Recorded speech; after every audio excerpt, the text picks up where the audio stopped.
I salute our brave soldiers who made the ultimate sacrifice during an ambush by communist terrorists last April. Their sacrifice for our country will never be forgotten, and their needs, including those of their families, will be taken care of. With such valiant troops in the service of flag and country, I am confident that we can end the communist terrorist scourge here in Region 8 sooner than later.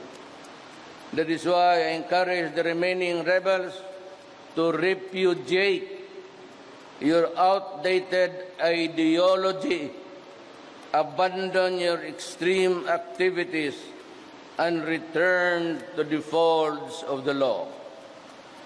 Our troops in the 81st ID, I assure you that you have the government's full support as you fulfill your duty in securing our nation and protecting our people. This administration will work hard to meet all of your needs and that of your families. And all that I ask is that you perform your responsibilities to the best of your ability.